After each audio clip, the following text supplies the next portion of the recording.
नमस्ते इंडिया। मैं हूं जिगिशा और आप सुन रहे हैं कुछ यूं ही। संगीता को गुजरे 2 हफ्ते हुए हैं। इस घर की लक्ष्मी थी वो।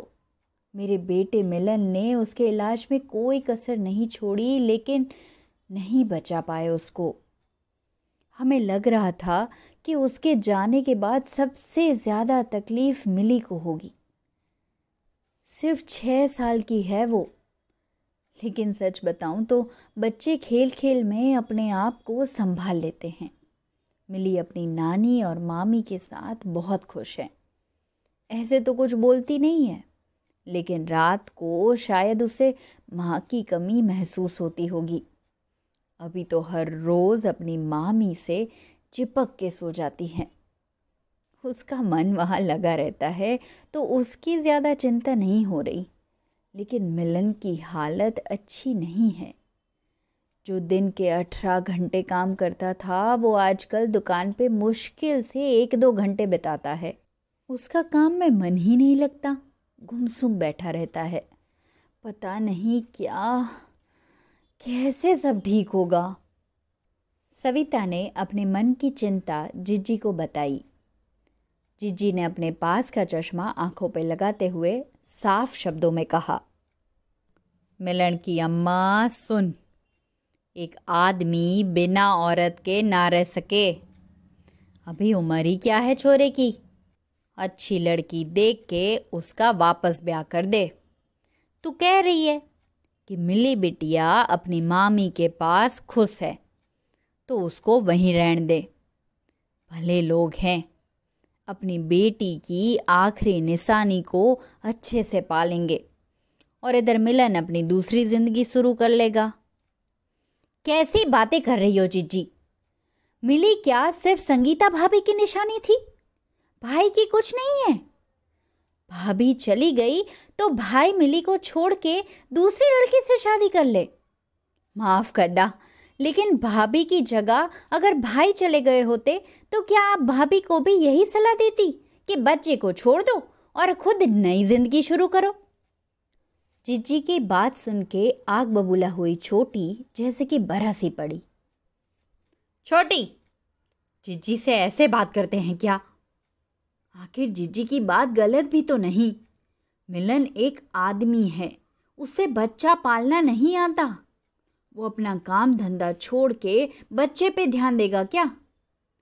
बाप का काम होता है बच्चे की परवरिश के लिए पैसे जोड़ना, और बाकी उसको बड़ा करने का काम माँ का है। एक औरत ही ये सब कर सकती है। मिलन पूरी जिंदगी उसकी जिम्मेदारी निभाएगा। उसकी परवरिश के लिए जो भी खर्चा आता है वो उठाएगा, लेकिन उसको पालने का काम उसका नहीं है। और तू ही सोच, सौतेली माँ से तो मामी ही अच्छी हुई ना। घर में छिड़ी ये बहस छत पे पड़े पड़े आसमान ताकते हुए मिलन के कानों में जा रही थी। संगीता के देहांत के बाद मचली हुई मिली को जब रात को पापा तुम्हें सुला देंगे ऐसा बोला तो उसने मना कर दिया था। मुश्किल से उसको मनाया सुलाने के लिए, लेकिन मिलन को समझ ही नहीं आया कि वो बच्ची को शांत कैसे करे। उल्टा वो और रोने लगी।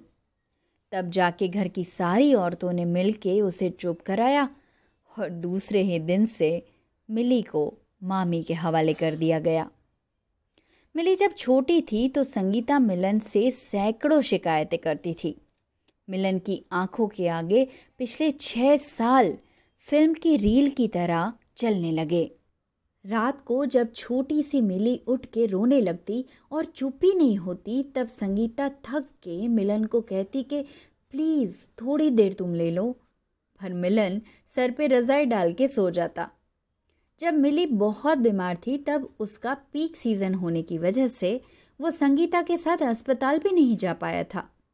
मिली को खाना खिलाना, नहलाना, सुलाना, रोए तो संभालना जैसे काम उसने कभी किए ही नहीं, क्योंकि उसे भी वही लगता था कि ये काम मेरे नहीं हैं।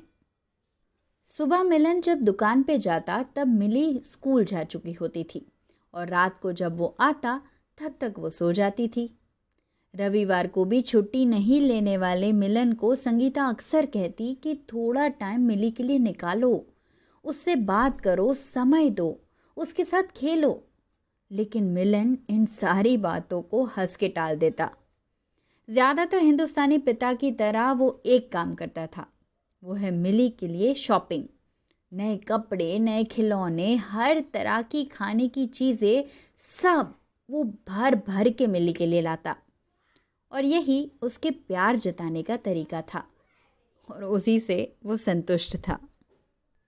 संगीता की मृत्यु के बाद उसका जीवन बिखर गया था। उसे समझ नहीं आ रहा था कि वो उसको कैसे समेटे। लेकिन अम्मा, जीजी और छोटी की बातों ने जैसे कि उसके बुझे हुए मन को जगा दिया। उसने मन ही मन संगीता को कहा, तुम सही थी, मिली को मेरी बहुत ज़रूरत है।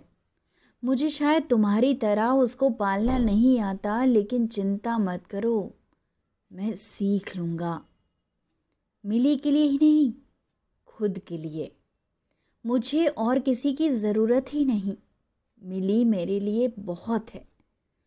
वो उठा और तुरंत मिली के पास पहुंचने के लिए भागा, जैसे कि उसके और मिली के बीच की सारी दूरियां वो एक ही झटके में ख़त्म कर देना चाहता हो। पापा को देख के मिली दौड़ के उनके पास पहुंची। हमेशा खिलौने, कपड़े या चॉकलेट लेके आने वाले पापा को देख के मिली ने तुरंत पूछा कि पापा, आप क्या लाए हो मेरे लिए? मिलन ने प्यार से उसको गोद में उठाते हुए कहा, बेटा, आज मैं खुद आया हूँ तुम्हारे लिए। ज़िंदगी के सिखाने के तरीके हैं यही, समझो तो सोना, बाकी कुछ यूं ही।